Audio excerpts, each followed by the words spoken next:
Now, for more on today's emotional hearing is someone who was actually present and in the room, San Jose area Democratic Congressman Khanna.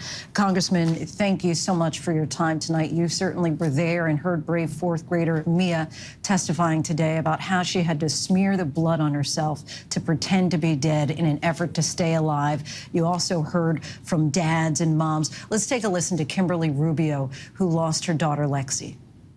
Somewhere out there, there's a mom listening to our testimony, thinking, I can't even imagine their pain, not knowing that our reality will one day be hers, unless we act now. You've seen the numbers. The overwhelming majority of Americans support background checks. They support raising the age to buy assault weapons to 21. What do you say to parents like Kimberly who have lost all faith that Congress can get anything done?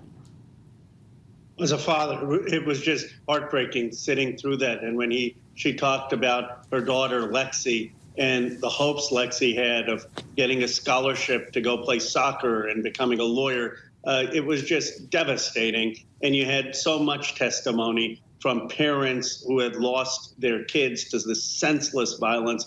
We have to get something done. It's why I've said that I'm willing to compromise whatever they can pass in the Senate. I'm going to be for it, even if it moves the ball forward a few yards.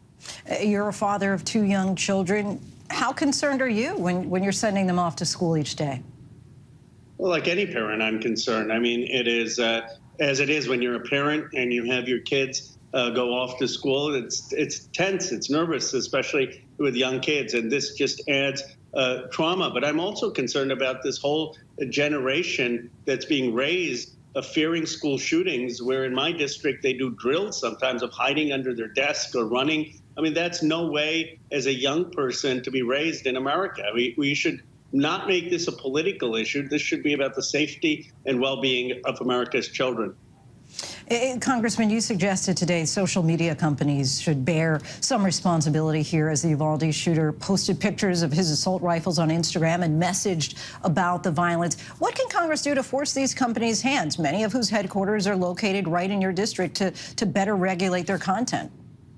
Well, we need regulation. What I said this morning in the hearing is that the Uvalde shooter had chats with people talking about school shootings, talking about purchasing weapons. But I think social media companies should have the obligation that if people under 18 are having group chats, that there is some AI or other things monitoring that and flagging it for law enforcement and other agencies. I know you said just a moment ago that you're willing to kind of agree with any action that moves the ball forward at all.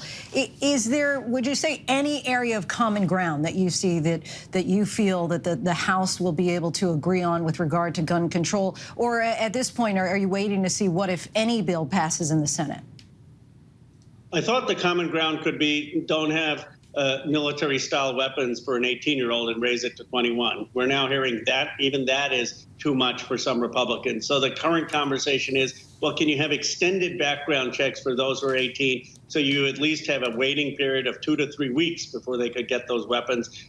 That's obviously not adequate, but it's better than what they can do now. As I've said before, we haven't done in the 6 years I've been in Congress, we have not done a single thing of substantive for gun violence. And, you know, when I'm done with Congress and my kids or grandkids ask, what did you do? I don't want to have to look at them and say I was part of a Congress that didn't do anything for the safety of America's children. I'd be curious to see if Americans are, if that is proposed and passed, if Americans are satisfied with that delay of simply 2 to 3 weeks. But again, that all remains to be seen. Before I let you go, crime was obviously front and center issue across your state in last night's primaries. It also is for voters across the country. And today in Washington, D.C. area, we saw the disturbing plot to kill Supreme Court Justice Kavanaugh revealed. Should the House pass the bill that's already cleared the Senate to offer increased protection for Supreme Court justices and their families?